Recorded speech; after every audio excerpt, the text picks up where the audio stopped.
You don't get a table. You don't get a table. Sit on the floor. You get a chair. We got you a chair. The table.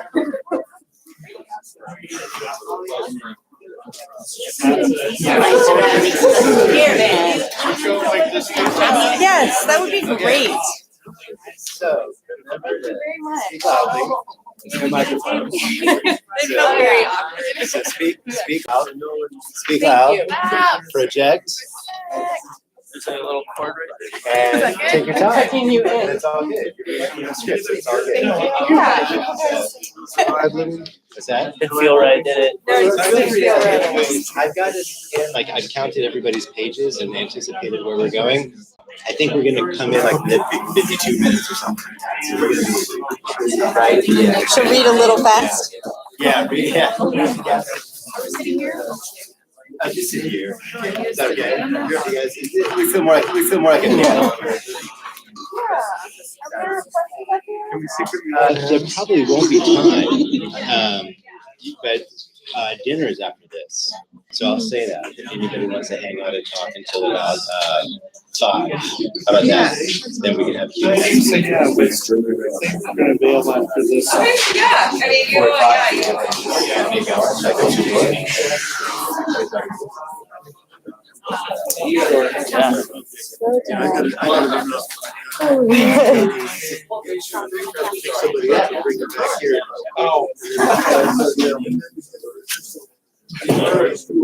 Oh, wow.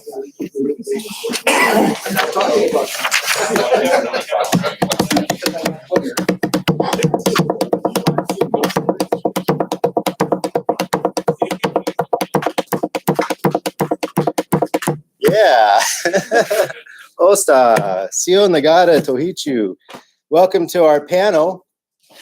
What's up, Brittany? Decentering Europe, student critical meditations on indigeneity and interdisciplinarity. About 3 hours ago, my ears started feeling like there's cotton in them right now. So if I'm like yelling or if I'm not hearing you, signal, okay? My name is Saul Neely. I'm an associate professor of English and philosophy here at UAS and a citizen of the Cherokee Nation. It is with pleasure that I introduce and moderate this panel of students today who are here to deliver their personal critical meditations on our coursework, which, as the title of the panel suggests, concerns itself with fostering a rich interdisciplinarity inspired and sustained by appeal to what Ernestine Hayes calls Indigenous intellectual authority. In a moment, I will acknowledge each of the student presenters, and before they present, they will take a moment to introduce themselves. And in class last night, we decided that's how we wanted to do it. I'm not just trying to be rude and put the burden on them. They said, oh, we'll introduce ourselves. Before we get going, I want to look at this quotation from the UN's Economic and Social Council, issued in 1994. It comes from their Principles and Guidelines for the Protection of the Heritage of Indigenous Peoples. And it reads, the effective protection of the heritage of the indigenous peoples of the world benefits all humanity.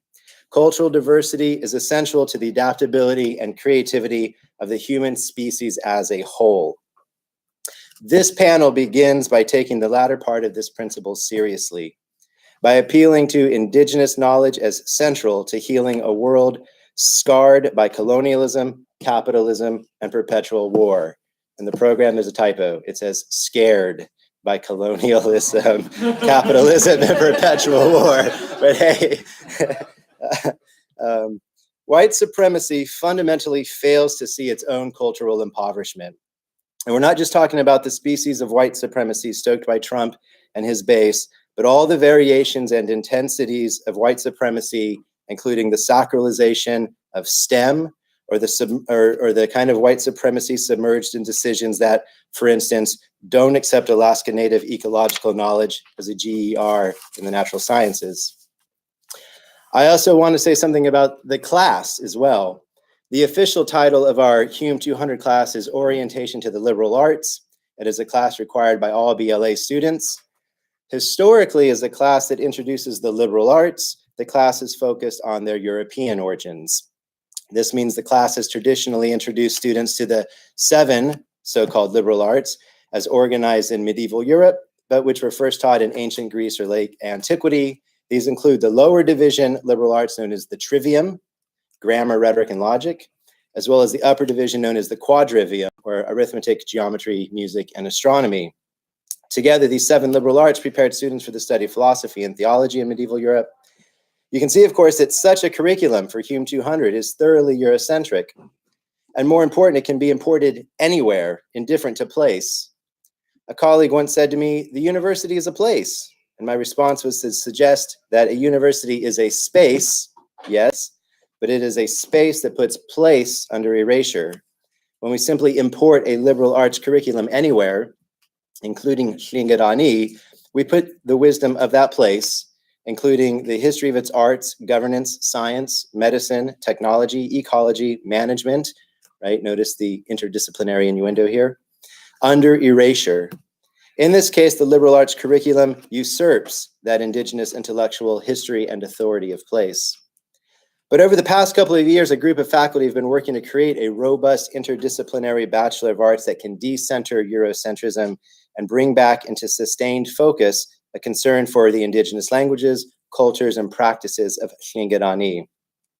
The assumption in this work is that UAS can be and ought to be a world-class destination for critical indigenous studies, Pacific Northwest Coast arts, and Alaska Native studies. As we began to craft the degree, we proposed an idea to create a series of 200, 300, 400 level interdisciplinary studies courses that would allow students to continually reflect on the interdisciplinary quality of their work in a cohort environment. As I designed my Hume 200 course, I began to organize it as if I were already teaching INDS 200. To that end, we've moved this semester through a series of critical texts and meditations that take up at once a concern for interdisciplinarity and indigeneity. For example, rather than beginning with Plato or Aristotle, we started with Robert Bringhurst and Oscar Quegley. In fact, it wasn't until week 6 that we even turned to thinkers rooted in European genealogies and erudition. And as is typical of my broader experience at UAS, these students here, who come from diverse backgrounds and experiences and interests, have really taken up the challenges of this course to remarkable and edifying effect. And I want to be clear here, we assemble this panel as a kind of political intervention.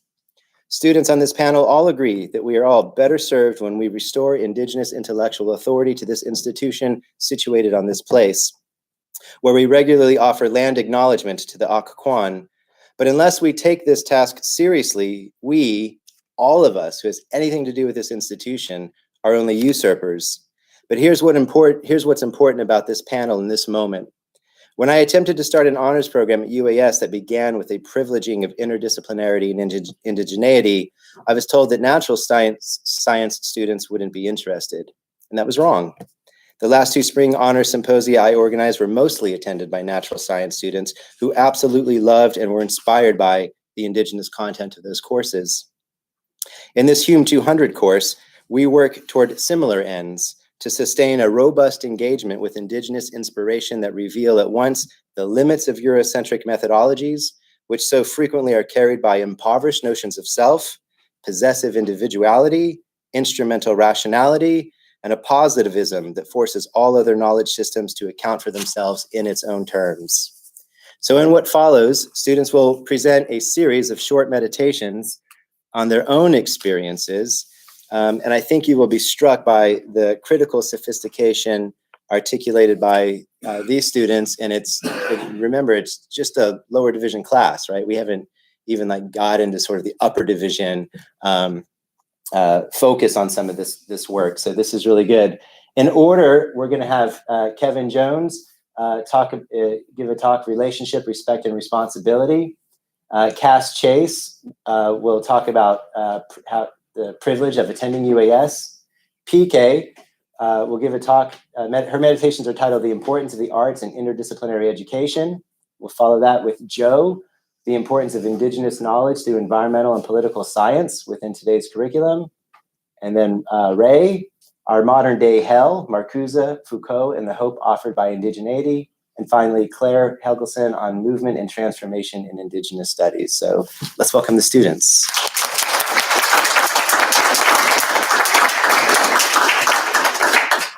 Hello, my name is Kevin Jones. I'm a member of the Choctaw Nation of Oklahoma, and I'm coming back to university after many years of doing many different things throughout the world. And I'm so glad to be here, and thank you for allowing me to read these words. Relationship, respect, and responsibility. Colonialism has been used in the West for decades to create economic, political, social, educational, and legal policies designed by the dominant culture to exert its control over indigenous peoples and lands. That which counts as, quote, scientific knowledge, as is defined by the dominant knowledge system recognized here in the West, is based on a strict set of rules that are then used to define what does or does not qualify. The dominant knowledge system of the West leaves no room for traditional knowledge, viewing it as, quote, superstitions, myths, or belief systems based on ignorance, end quote. In our arrogance, we refuse to even contemplate the idea that there could be any truth or validity within these other ways of knowing. We categorically deny the possibility that there are many ways of being in and seeing the world around us, unless, of course, there is knowledge that can be used for financial gain. Where this is the case, we are more than happy to practice biocolonialism, seeking out and, quote, discovering valued genetic resources, which are then removed and turned into private intellectual property, locked up tight by the corporations, universities, and other entities that seek to exploit them. These powers are even willing to do harm to the cultures that assisted them in obtaining this knowledge. Power has no conscience and holds only contempt for anything that does not serve it. Indigenous knowledge recognizes that there is more than one dimension to the world we live in. As Laura Linwin states, quote, the richness of indigenous commitment to epistemological pluralism lies in the recognition that there are diverse ways of being in the natural world, and so diverse experiences to appreciate and respect. Some of these may be shared, although they are not to be appropriated. Access to other ways of knowing is something that must be given, not taken. Within indigenous knowledge systems, knowledge is something which is closely tied to experience and relationship, both in and to the physical and spiritual world. Visions, dreams, and interspecies communications are not discarded as, quote, nonsensical and fabrications, but are seen as being an integral part of the human experience. This stands in stark contrast to the Western view of knowledge based on the concept of positivism, which only gives credence to that which can be scientifically verified or which is capable of logical or mathematical proof. Indigenous knowledge is passed down from generation to generation through stories. These stories allow us to have a better understanding of the world around us. They teach us about relationships. Quote, they permit us some access to perspectives, often very different from our own, end quote. Stories help to teach us how to best navigate the world, how to act in a responsible way that respects the diversity of the world around us. They help us to understand that each and every being is of value and worthy of respect. Each entity has a unique contribution to make, and these in turn help maintain the balance of the natural world. These stories are based on generations of experience and carry empirical knowledge about the relationships that connect us to the world and to one another, and quote about how these relationships can be well or adversely affected. We do not exist separate from the world around us or from each other. Each action we take has an effect on the world and the people around us, whether we wish it or not. We learn to understand the world around us through relationships. It is when we attempt to remove ourselves from this relatedness that we lose sight of the fact that our fates and futures are intertwined. Even if we choose not to or fail to recognize it, we cannot exist outside of this relationship. These relationships to the people in the world around us are not something that just exist. They bring with them mutual obligations and responsibilities. All beings, sentient and non-sentient, possess life, the most precious gift, and are thus worthy of respect. The Iroquois refer to this as, quote, the wish to be appreciated, the fundamental shared perception, the first principle of existence, end quote. As long as everything is appreciated for what it is, for what it does to sustain the cycle of creation, the world will be in balance and life will continue. No form of life on this planet, nor the planet itself, is expendable. The only way to understand this completely is to have an active and intimate relationship with the entirety of our surroundings. We need to respect and appreciate the contributions of all beings on this planet, that all beings on this planet make, and how our actions impact all of this. Witt sums this up as follows. Given the affiliational ties that bind humans to the non-humans, to the land and all of its constituent beings, respect is the most fitting and revealing moral response. It requires constant attentiveness to the value of something or someone, appreciation of the fact that each individual has its own unique contribution to make, which is vital to the natural order, awareness of the constraints and limitations which characterize and contextualize it, and gratitude for all of this, end quote. It is only by working together, using all of the knowledge we have for the good of all, that we will be able to survive in this world, the only one we have. Traditional Western science is so caught up in advancing its economic and political goals that it has lost touch with its true intent, to better the human condition, to help us understand how our world works, and how we can take care of it and of each other. Its perceived superiority makes us blind to all of the wisdom and knowledge that is already in the world, waiting to be heard. Let us take the time to listen to the stories of those who came before us, and in doing so, learn what it takes to walk in the world and to live a life based on respect of each other and our surroundings.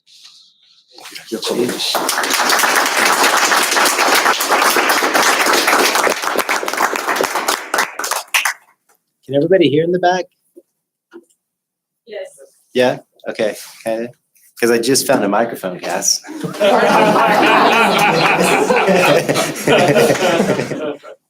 Well, I guess it's my turn.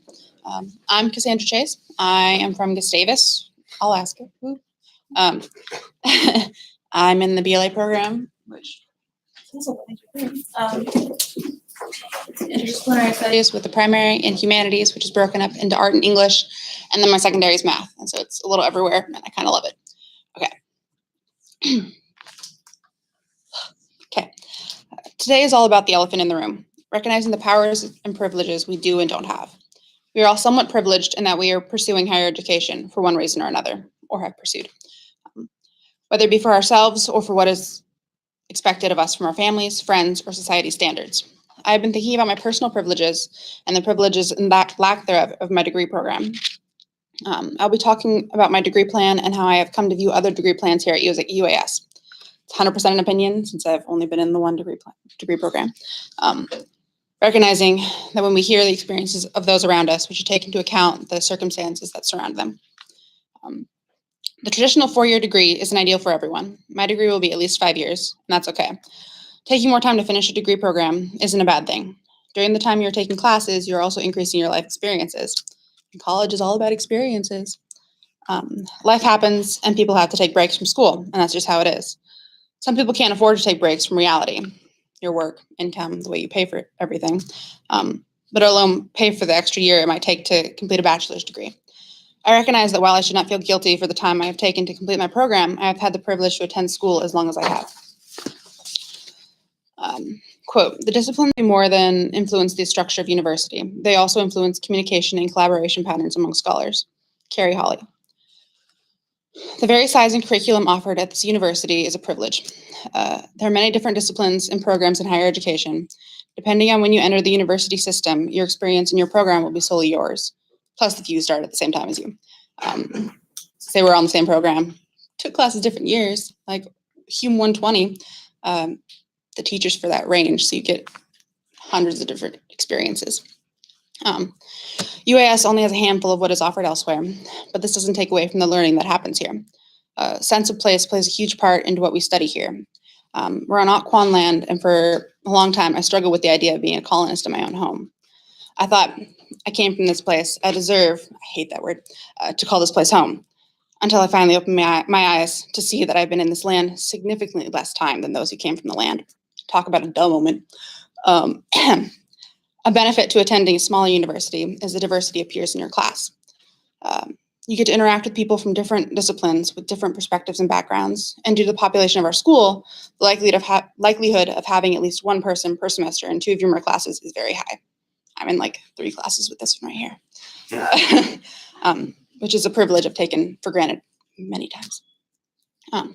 Now, the part about my degree. The BLA program is kind of a choose your own adventure type thing.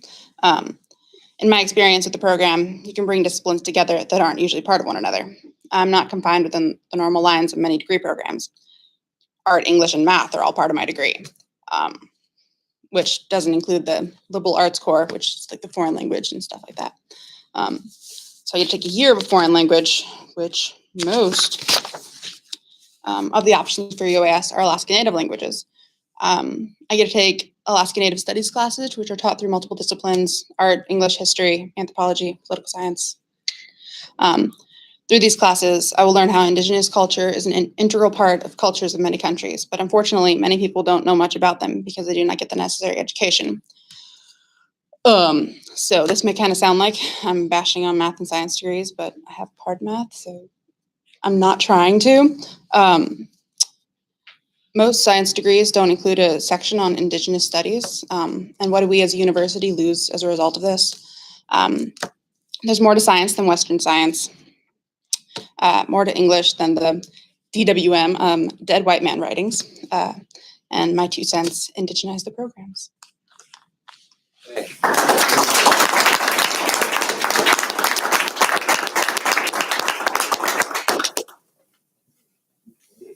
Okay, it's my turn. I don't often speak very loudly, so this is kind of terrifying, but can you all hear me in the back? Cool. All right, so my name is PK, and I'm in the process of completing a BLA independent study with focuses on studio art and the environment. So I'm a landscape painter, so I'm just sort of taking this time during my undergrad to explore, studio art and the environment, or portray that through my artwork.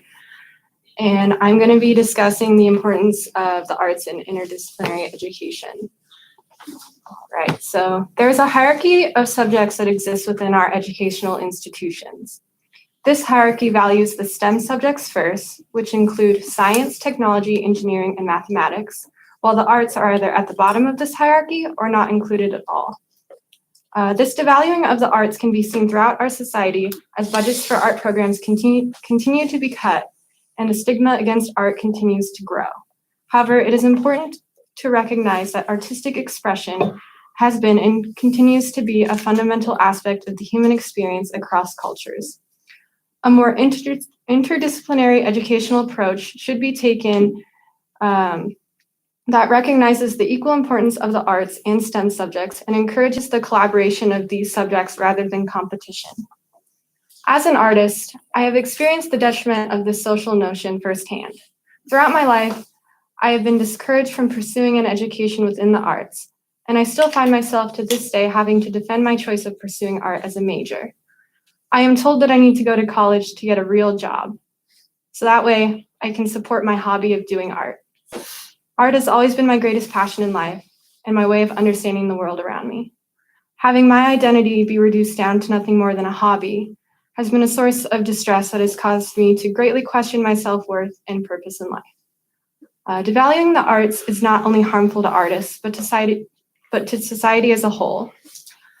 Art is the cultivation of creativity, and it is this creativity that is fundamental to the innovation that takes place within STEM fields of study. In the essay, Defining Interdisciplinarity by Carrie A. Hawley, Hawley argues that interdisciplinary studies is motivated by 2 distinct schools of thought. Quote, first, interdisciplinary activity is embedded in an educational framework that advocates a broad integrative curriculum, end quote. And quote, a second rationale for interdisciplinary work holds that such knowledge is a postmodern necessity to solve social problems that cannot be adequately understood through one disciplinary perspective, end quote. So to put it simply, there are a great deal of problems within our society.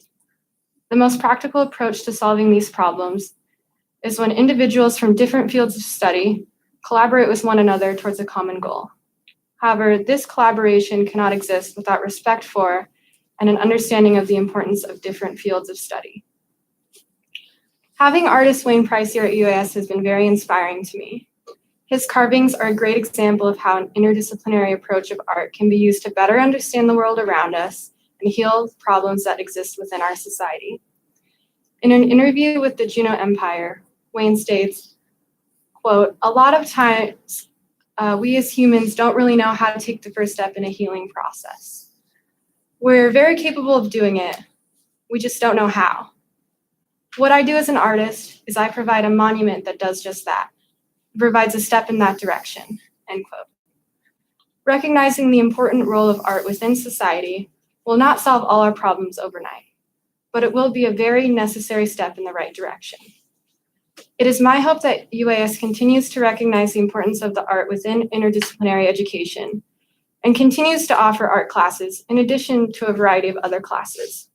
If we as a university can take this step towards healing, perhaps it will inspire others to do the same.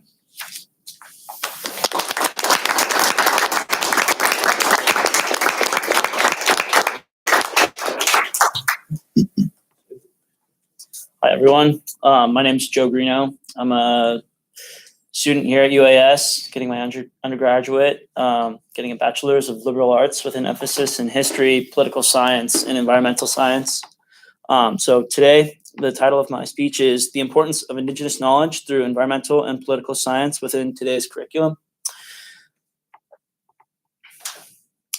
Through a lens of power and privilege, today I want to talk to everyone about the importance of Indigenous knowledge. My question to everyone today is, can Indigenous knowledge systems contribute to the ways of contemporary science in education? While some might disagree, I argue that Indigenous knowledge is powerful and holds importance culturally and scientifically. Specifically as Alaskans, I think looking at Alaska Native science could share a lot of hidden education within the elusive understanding of Native elders. While Western science is always evolving, Alaska Native knowledge has been around for centuries and still holds true. As an example, substances like hooligan oil and Hudson Bay tea are just two types of medicines that have been used for hundreds of years for therapeutic and healing purposes. That being said, I strongly believe that Alaska Native knowledge should be encouraged within our curriculum and that the power of Western science has shrouded our views of what we believe to be correct. In comparison, I quote, "Likewise, Yupik traditional knowledge reflects an understanding of the natural world based on a massive set of scientific experiments continuing over generations." Coagly, end quote. We as Alaskans, and more in particular as scientists, need to put an end to the thought Western science is above all, and we should start to embrace the idea that all knowledge is power. Reflecting personally, I myself am earning a bachelor's of liberal arts with an emphasis in environmental science, history, and political science. I believe that Indigenous science holds importance in our education system. Even though Indigenous knowledge was not historically written down, Indigenous knowledge is still pure and powerful. I quote, "Is science an invention of European thought, or have legitimate scientific bodies of knowledge and scientific ways of thinking emerged separately in other cultures?" End quote. Continually, I quote, "No Yupik word exists for science. When asked to define science, elders define it as trying to know, trying to understand, trying to grasp the origin, trying to find the source, the process of understanding, a way to try to understand through a process of elimination, a process that is a process is that science of life, a process of seeing and predicting the future," end quote. It seems as if Western science has become the precursor for what is considered science, and that any other way of doing science just isn't so. I disagree. Drawing from the Indigenous worldview of Yupik culture, I quote, "Much of Yupik's scientific knowledge is manifested most clearly in their technology. One may argue that technology is not science. However, technology does not spring from a void. Continually, Yupik inventions, which include the kayak, river fish traps, and a wide range of hunting and fishing gear, represent technology that would not have been developed without extensive scientific study of flow of currents and rivers, of the ebb and flow of tides and bays, and the feeding, resting, and migratory habits of fish, mammals, and birds. This is just a small portion of the ways Yupik people have derived their own way of science to help better their way of life. However, the list endures, from migration patterns to the preservation of meats and berries, to preparing clothing, to extensive knowledge of navigation from traveling on open seas to snow-covered tundra. The list goes on and on. But the point that is important to walk away with is that the fact that these practices have been around for thousands of years and have followed the scientific method of trial and error. However, environmental science is not the only kind of science that can benefit from indigenous inspirations. In this day and age, political science can also be renewed in proximity to the indigenous values. Drawing from the political science portion of my degree, I decided to look at indigenous groups as they are minorities in the United States. As we all know, the United States is formed around this ideal that we are a democratic republic. However, the catch is that in democracies, you get one vote per person. Well, that means the majority rules. While indigenous groups are minorities, it's important to understand that the political playing field is most certainly not level. Indigenous groups are not always represented equally. Consequently, important pieces of one's culture, like indigenous sciences, are overlooked and seen as not important. However, that doesn't need to be the case. We as students and teachers have a chance to incorporate more into our curriculums and can embrace things like indigenous sciences. In conclusion, indigenous science deserves the respect and acknowledgement of being just as real and just as powerful as Western science. I believe that if indigenous knowledge was taught and shared in our education system, it would open a lot of respect that is deserved within indigenous culture. Western science has held the power and privilege since the Enlightenment era. However, we all live in a new era and are trying to work on sharing knowledge and power. In the end, this is not to say in any way Western science is wrong. It is merely meant to open our eyes as Alaskans and help promote the fact indigenous knowledge is important as well. Thank you.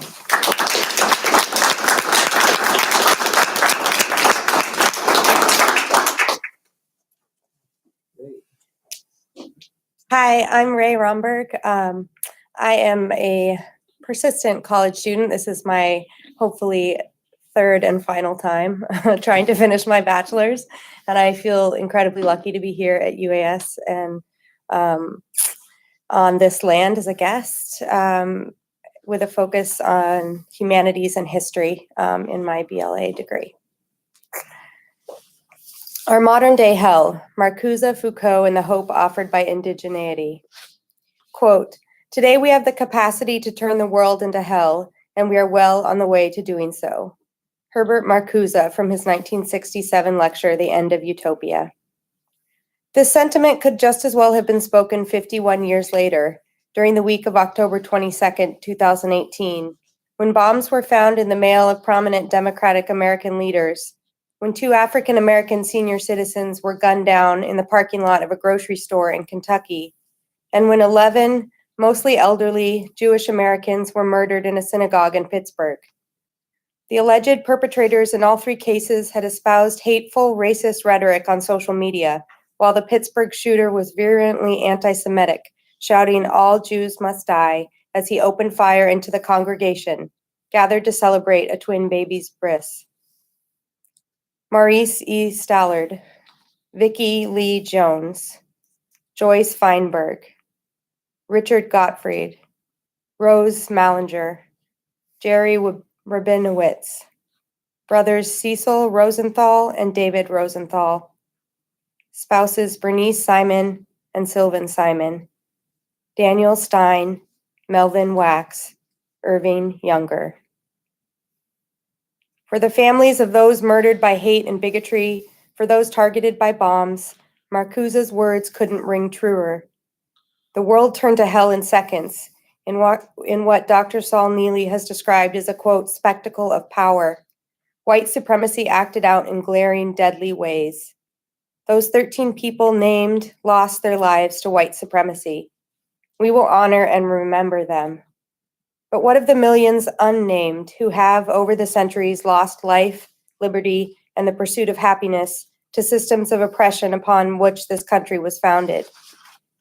These recent violent acts of what Dr. Neely calls, quote, cultural monstrosity, represent the icing on the cake of the white supremacy and cultural domination which has characterized our nation for ages, which has harmed and continues to harm millions of Americans. How do we act in the face of such violence? How do we act in the face of such deeply entrenched inequities? In times like these, how do we, as individual citizens, speak truth to power? The writings of Herbert Marcuse and Michel Foucault offer insights into these questions, while indigeneity might offer an answer. By examining the conditions for social revolution as outlined by Marcuse, the concept of the perihesiastes, or truth teller, as enunciated by Foucault, and the complexities of indigenous worldviews, we gain useful perspectives into our current day hell and hope for a way out of it. As Marcuse goes on to say in the aforementioned quote, we also have the capacity to turn it, the world, into the opposite of hell. But how? With the rise of hate crimes in America, up 11.7% in 2017, according to FBI data, it would seem we are moving in the wrong direction. With divisive rhetoric coming from our president, with the unequal distribution of wealth only increasing, what is needed is not just change, but transformation. Indigenous ways of knowing offer such a path forward. According to Marcuse, we already have exactly what we need for this to occur. Quote, all the material and intellectual forces which could be put to work for the realization of a free society are at hand. But if these tools to create transformation are at hand, why do we seem to be moving farther away from this free society? Foucault points to the modern-day structure of power in answering this question. In describing the modern-day sites of power, according to Leach, he, quote, stresses modern power's capillary microtechniques. Foucault sees power as decentralized and depersonalized. The diffusion of power through the, quote, capillaries of the social system alters the model of political action. There is no single privileged place for the political activist to go to work, no locus of power whose removal will bring the whole system tumbling down. Though no local struggle is necessarily more crucial or more effective than any other, the political agent must start with the local and the specific. And you might say that we have. Black Lives Matter, the Me Too movement, Standing Rock, Parkland Teens. Across the country, people are lifting their voices to resist the status quo. Modern-day perihesiastes are speaking out. According to Foucault, perihesiastes is the one who uses parhesia, is the one who speaks the truth. But beyond just speaking the truth, other qualities must be in place for someone to be considered a perihesiastes. According to Foucault, the perihesiastes is someone who takes a risk, someone who is always less powerful than the one with whom he or she speaks. And the perihesiastes risks his privilege to speak freely when he discloses the truth that threatens the majority. These modern-day perihesiastes or truth tellers are cropping up in unusual places, especially across our state. From Lisa Murkowski's no vote on Kavanaugh to Governor Walker's recent apology to Alaska's First People, Alaskan leaders are taking a stand, as they have for decades. Tlingit activist Elizabeth Peratrovich paved the way, famously speaking truth to the Territorial Senate on February 8, 1945. Quote, I would not have expected that I, who am barely out of savagery, would have to remind gentlemen with 5,000 years of recorded civilization behind them of our Bill of Rights. Words which resulted in the passage of the first Anti-Discrimination Act in the nation. In order to successfully address the capillaries of power, we must speak out in diffuse systems in a wide range of locations, including in the university. Where and how does white supremacy manifest in our institutions of learning? From science to linguistics to literature, the domination of Western ways of knowing perpetrate white supremacy within our universities. According to Quigley, quote, Western science has become the prototype for what counts as science today, and other ways of thinking and doing science have largely been discounted by the Euro-American scientific and educational communities. Such a narrow view of science not only diminishes the legitimacy of knowledge derived through generations of naturalistic observation and insight, it simultaneously devalues those cultures which traditionally rely heavily on naturalistic observation and insight." End quote. It also perpetuates systems of power which do harm to all of us. In the face of bigotry, which puts a premium on one right way of being, we can look to Indigenous knowledge systems which, according to Witt, through stories, quote, permit us some access to the perspectives of other beings, often those very different from ourselves. This doesn't mean cutting out European ways of knowing, but only decentering them. Quote, "If we want to learn how to live in the world," Bringhurst says, "I think that the study of Native American literature is one of the best and most efficient ways to do just that. Learning from literature, from stories," quote, "the integrative power of stories, the way they help us initiate and maintain relationships with others who may appear different from us, is especially needed to guide human interaction with the other than human world." Another Alaskan parahesiastes, the storyteller Ernestine Hayes, tells stories and truths, describing the, quote, "traumatic effect of the national policies of manifest destiny, removal, assimilation, and conversion on Alaska Native people, while celebrating story." Quote, "Raven teaches that we can be both devious and practical at the same time. His teachings are open lessons, for we suspect that the way to living an open life cannot be examined by a closed mind." Hayes's words and those of our governor offer a way forward. Quote, "This apology is long overdue," Walker said on October 19th, 2018. "It is but one step of hundreds more to go on this journey toward truth, reconciliation, and healing. On the necessary journey towards an American culture of equity, inclusion, safety, and respect, what will your one step be?"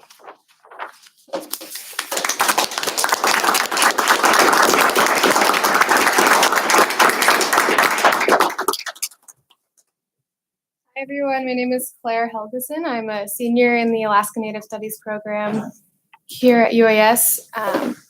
I'm from Seattle, where I earned my associate's degree at Seattle Central Community College. I'm very grateful to be here and happy that my professors are in the audience, and to them I'd like to say Gunos Chish Ach It Yislatu. Thank you for teaching me. It is an academic fallacy to think that anything could stand still long enough for it to be truly studied or known as static. In Indigenous studies, as I've experienced it at UAS, movement of all things is embraced as it is in Indigenous cultures that identify as dynamic and interconnected. This movement enables change. Embracing Indigenous studies and its inherent movement can catalyze transformation in the institutions and communities it serves. To embrace change and movement, we humanize each other. As I can look at you all and say, as Carol Edelman Warrior says of her art, "I am under no illusion that they have permanence in their current form." In her description of her process of glass blowing, she concludes that, quote, "While the end product can be aesthetically pleasing, such control also feels like domination, and the result is temporarily static rather than flexible. When stressed, the fixed form can shatter," end quote. I liken this analogy, as I believe Warrior intended, to our experience of higher education. Knowledge is a thing we try to fix in our minds at the expense of our collective humanity, our connections to each other, and the things we study. Our coming into ourselves is dominated by the process of education. When we perceive our knowledge as fixed, our thought world becomes shatterable. Yupik scholar Ngayakuk Oscar Quagley, in his book Sharing Our Pathways, wrote that, quote, "Native ways of knowing imply action, states of knowing that entail constant flux of doing. The universe and Mother Earth are constantly changing.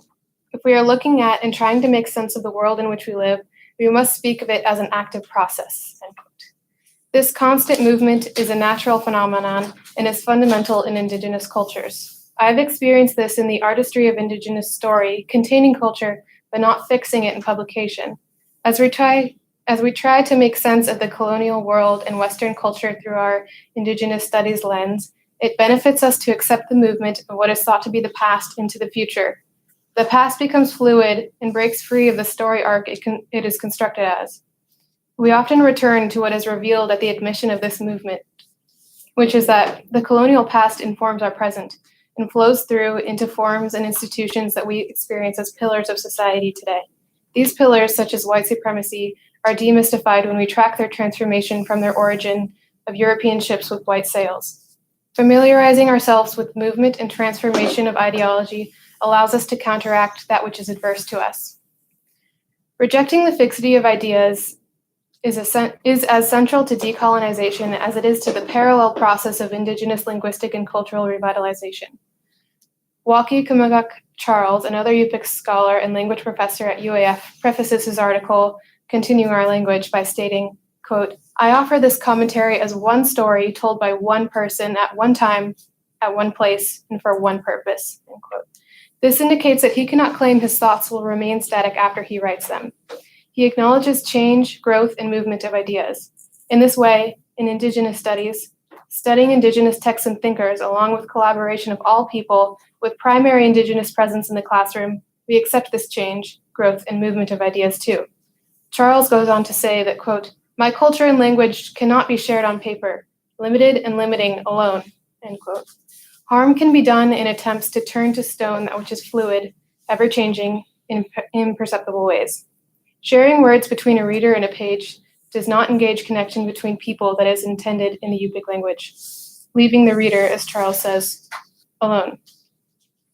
If it were agreed that Yupik language and culture could exist just on paper, future generations of Yupik youth and language learners would be limited to what is filtered onto the page. Language is meant to be shared among people and exist in their hearts, and culture is the movement transcending semantic language that occurs in a group. What is lost in translation is the movement of spirit, heart connection to each other in the land of origin, and much more that we cannot conceive of. When we come together in Indigenous studies with a shared goal of uplifting Native cultures and languages, we are no longer alone with pages of words. We engage as a group to prioritize connection to community. The late Carol Edelman Warrior, in her article Indigenous Collectives, said that she offers prayers to slime molds, a life form that defies Western binaries, restricting life to either single or multi-celled organisms. They exist as single-celled amoebas, but when food is scarce, quote, "they morph into a collective. They work together as a single body," end quote.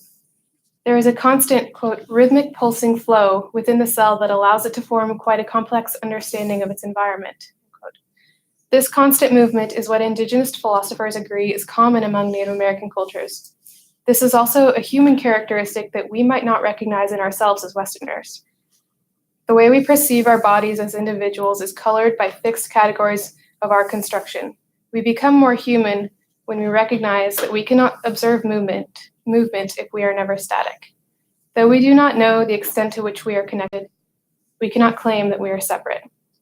Interdisciplinarity in Indigenous studies allows us to see how the movement and transformation of slime molds are not bound to be linear or exponential.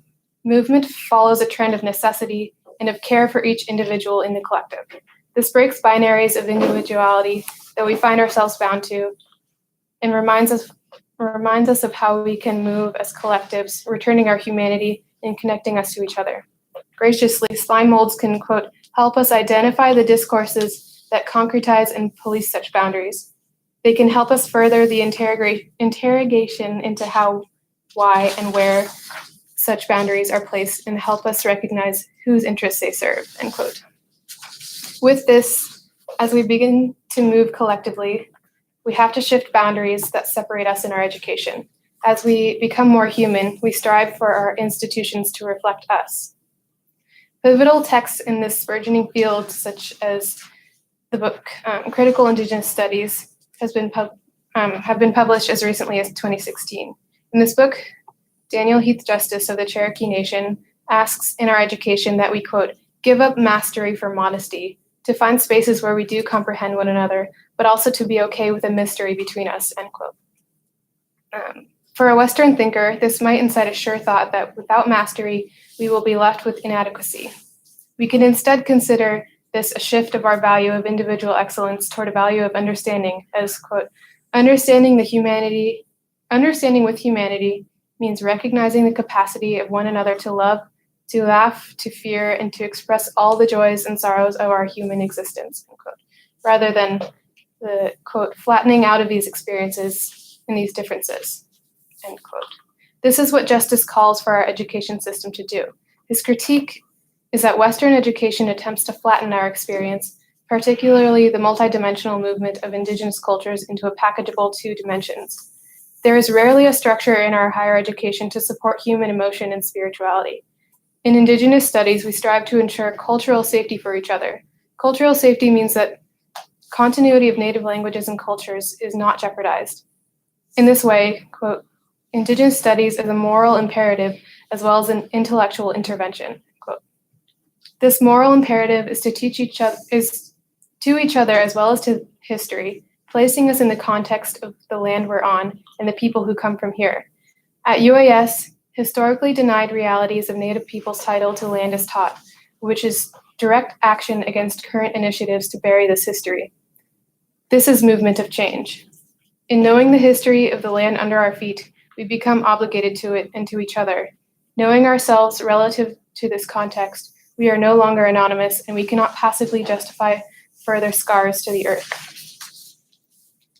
Graham Pingangaroa Smith, a Maori scholar who guides us in Indigenous studies, challenges us to, quote, engage in positive, proactive initiatives in the face of oppression and exploitation. Smith reminds us that we must not spend time naming the subordinate group and instead, quote, concentrate our limited energies and resources on what it is we want, end quote. We need not solidify ourselves as the other within Indigenous studies because every single time we put a name to colonialism or speak native languages in school, we shift towards equity in the institution. We see the truth of colonial atrocities clearer when we move from them. In this way, I've experienced Indigenous studies as connecting, healing, and uplifting. We are in constant movement towards change on an undefined plane of dimensions imperceptible to us. The movement is inward reaching far out, strengthening our communities. For Smith's call to action is that, quote, Indigenous peoples must join together in a strategic global resistance to protect our interests, end quote. Movement and change are broad topics to write a paper on. To define this change would be a fallacy too, as Warrior reminds us that, quote, all things are not things so much as process or movement, end quote. The movement and changes that I'm interested in, as I believe we all should be, are social. This became true to me when a friend asked, I don't get it, what is the point of decolonization? I responded that I believe it is to end people's immediate suffering. People are still dying at the hands of the colonizer. Here, I am an outsider with minimal experience, speculating with hope for change in our education system to cease living out the legacy of colonialism. In Indigenous studies, I believe we aim to exist, as Quigley says, in states of knowing that entail constant flux of doing. There will be inherent movement and change wherever Indigenous studies exist. Space has to be created in institutions for the movement and reclamation of our humanity. As Walkie Charles, I offer these words as a collection of thoughts, like fish caught in a net and held for just a moment, some escaping and some unable to fit through the holes. Thank you.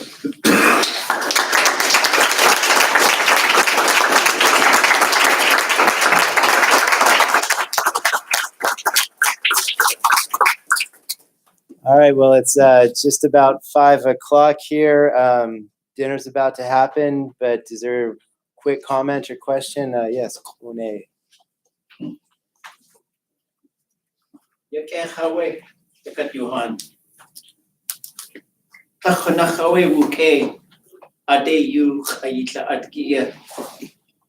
Yewe Aftuasagu, Yinkachanigi, Yukatangi, Ayahashishadi. Katachtuash Kutakawa Yikde. Yewe Hoach, Ya Achunki Haska, Ya Ach Eka Huni, Yushat Ayah. I just want to acknowledge your work and receive your words, not let them just fall. I think you guys are doing important work. I heard a lot of names of wonderful colleagues, including the wife of one of my really, really good friends. And I just really want to acknowledge what you've done and what you've said.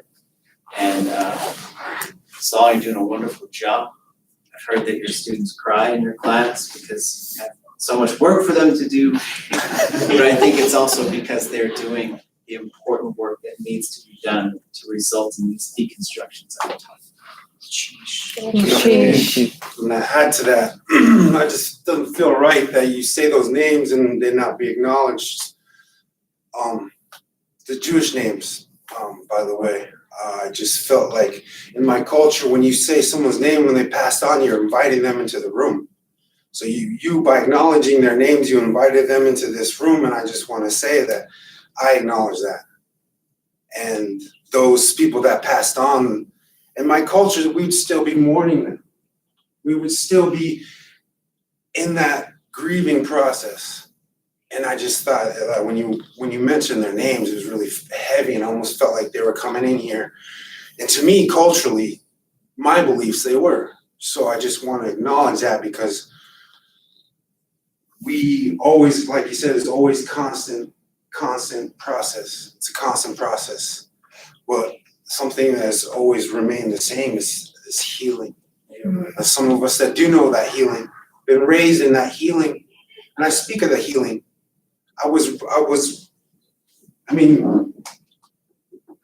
I come to school to try to learn how to write. I don't come here to try to learn about my people. I don't try to come here to understand what it was like 100 years ago, 150 years ago. I have to fight these battles right now. I don't fight it with a spear, I fight it with a pen. I fight it by going to vote. So these things you talk about, we as Indigenous people evolve. We're here, and it's nice to hear a panel talk about us, who are us. You know, like we're here and we are causing rifts and ripples in this establishment. So I just want to definitely acknowledge those names. Props as a fellow student. You know, I know how hard it is to go to school and then to come to a symposium like this and just, you know, talk about what your papers are about, and to know that we put so much into these papers. Like, man, it's just so hard just to put these feelings on paper, and then like sometimes it just goes and only one person gets to read it. And so it's nice to hear your words and your feelings, because this is what's going to change this building right here. And this is what's going to change our perceptions on both sides, because it is going to take unity. I never once get angry when I feel that my people are getting pushed down. I don't get defensive like I used to when I was a kid, where I just, let's go. Let's go. You want to fight? Let's fight. I grew up fighting. Now it's like, I have to speak up, and I have to say, we're here. Don't worry. Don't be sad. Whenever you feel the Trumps, for me personally, the Dunleavys, you know, the ones that want to put us in the schools, the ones that want to take us away, don't worry about that. We're here. I'm here. You're here. Let's be proud. Let's unify. It doesn't matter where you come from. It doesn't matter if you're European, if you're American, Native American. This is the United States of America. And why are we in fear? Because we allow it. And I just want to say, ain't got no fear while I'm here.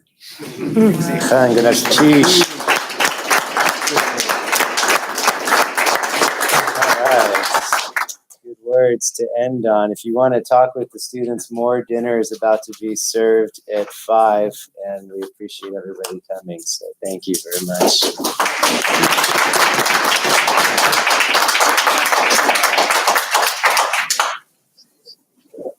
I feel like I would like to do the high five for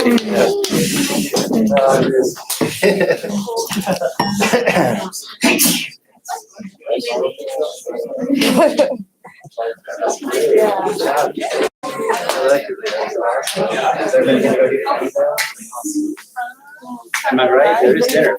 Yeah. Shut the gate.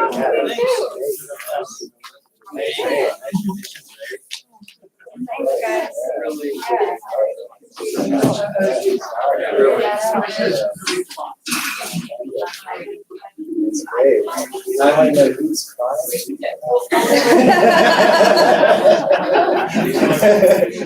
I've just heard.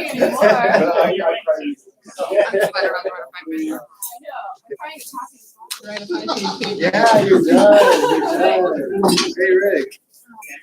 Awesome. Right on.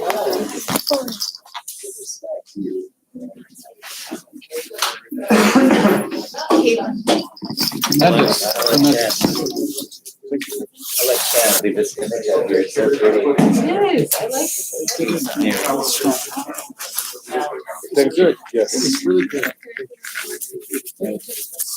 Well, and Nice job. Already getting a lecture. Economics. Based off what you said, I think Yeah. you're meant to kind of take on that jack. Like, You'd be working with a bunch of people that do the exact same way. I will, yeah. that was pretty. You doing your thing. Doing your thing, bro. You too, man. But You yeah, too. no. I'm not gonna be like Ernestine and be like, I see you now. That's dope though. You would The be Cherokee working thing. a lot of Yeah. different- Yeah. That's tight, dude. Yeah, it's just. It would be a little That's- unorganized. yeah.